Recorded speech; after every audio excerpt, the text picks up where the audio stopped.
Welcome to the Heinemann Podcast. I'm Brett from Heinemann Publishing.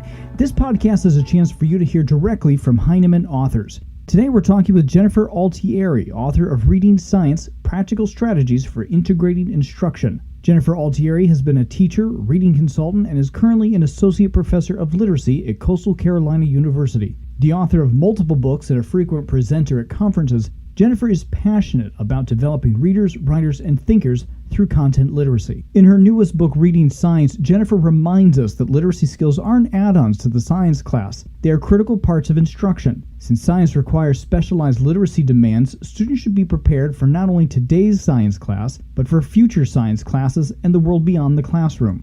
Jennifer writes that a love of reading is just a start, and that literacy in all areas keeps doors open. We started our conversation about when content literacy should be used and what it means. Content literacy is a term that we've used for a long time, and it often referred to anything that you were teaching, such as science or social studies or math, beyond ELA. But the newer term, and they're really not supposed to be used interchangeably, is disciplinary literacy. And it's because it acknowledges, Shanahan uses the term and does a lot of research with that, it acknowledges that there are differences. It's not one big group of topics or subjects outside of writing and reading. They each have their own little idiosyncrasies. At the same time, we often say, well, what content areas do you teach? We still aren't really saying what disciplines do you teach in like third grade, fourth grade, fifth grade. So I use the terms also at times when if I think that, depending on who I'm talking to, because in the educational community, I think content literacy is still a term. We're still teaching a course called content literacy for teachers, but I focus more on disciplinary, that each area is unique. I think we're moving and gravitating in that direction. Content areas like science require a lot of hands-on learning. How and where do literacy skills support this? We have to have the hands-on. If we don't have the hands-on, kids are not going to develop the deep knowledge of science that they need in the world today by reading about it. So we have to have the hands-on. But literacy skills and hands-on have to work together. We're not going to strengthen their knowledge without literacy skills. If kids cannot read the directions, which is a very unique type of writing, to do an experiment, conduct an experiment, or they can't communicate in writing what they observe, they're not going to have that science knowledge. So you've got to have both. And you have to also build prior knowledge. You can't always do experiments for everything. We're not going to take our class to Mars. So there's going to be some use of digital texts or some reading of traditional texts, and students have to be able to understand and comprehend that information. Science texts often require students to look at a lot of images, graphs, charts.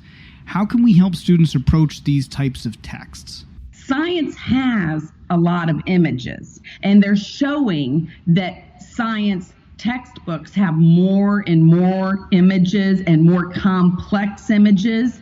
The good thing is, I feel like kids nowadays are encountering a lot of images just in the world around them. So they're seeing images, but what they have to realize is they're also valuable when they see them in the text.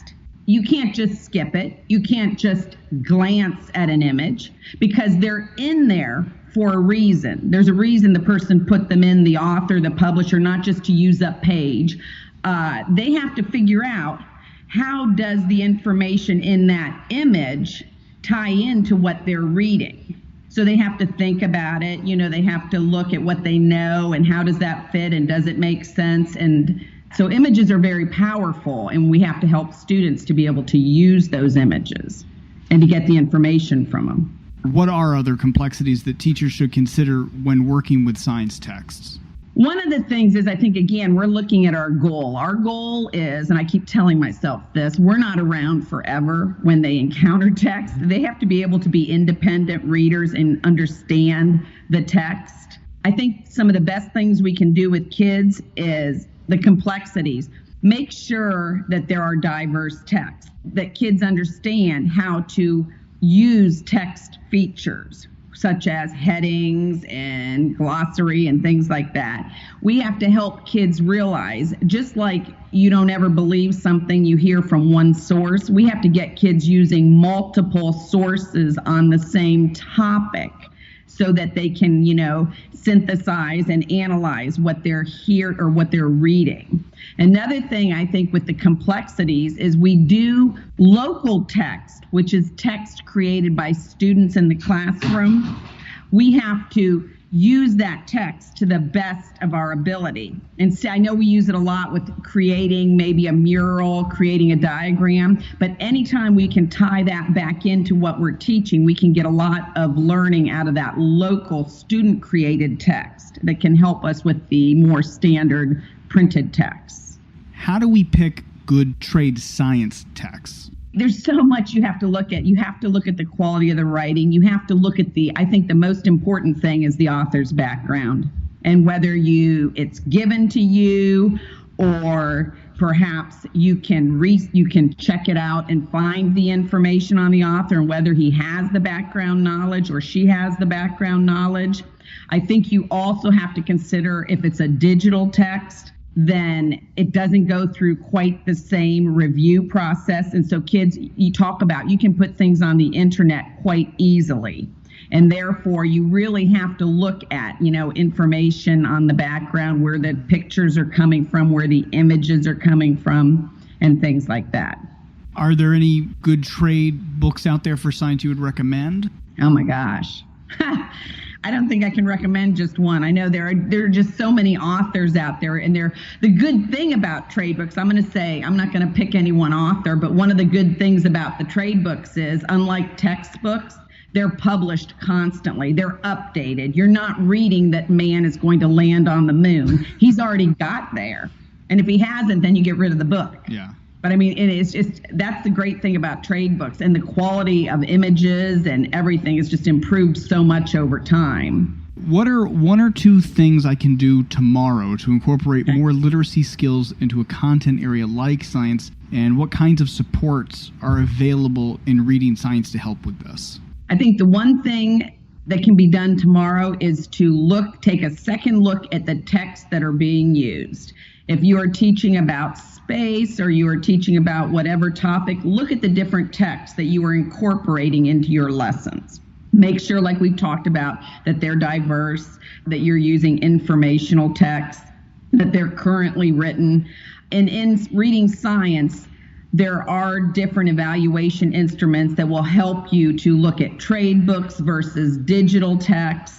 The other thing I would say is look at the vocabulary, your students, the terms that they are encountering. Because, some words students will encounter in other areas, some words they know they don't have to be taught. And then with other words, perhaps it's better to teach small chunks of the words, especially in science, such as hydro is used in a lot of words, osis, ology. If they know those little morphemes or units of meaning, then it can help them to know future words they encounter. With the vocabulary also, so you've got to look at you have to focus, with the vocabulary, you also have to focus on the relationship of the words they encounter. Within reading science, there are a lot of hands-on activities that you can use in the classroom to develop vocabulary knowledge. There are lots of student samples also to give you an idea of what to expect. Well, that's all the time we have for this episode of the Heinemann Podcast. I'd like to thank Jennifer Altieri for her time today, and thank you for listening. If you'd like to learn more about the book Reading Science, you can check out a sample chapter on Heinemann.com or search for it on the Heinemann blog. If you like our podcast, please take a moment and rate us. Leave a comment in the iTunes or Google Play stores, and be sure to share the show with your colleagues. Thanks again for listening, and we hope you'll join us next time.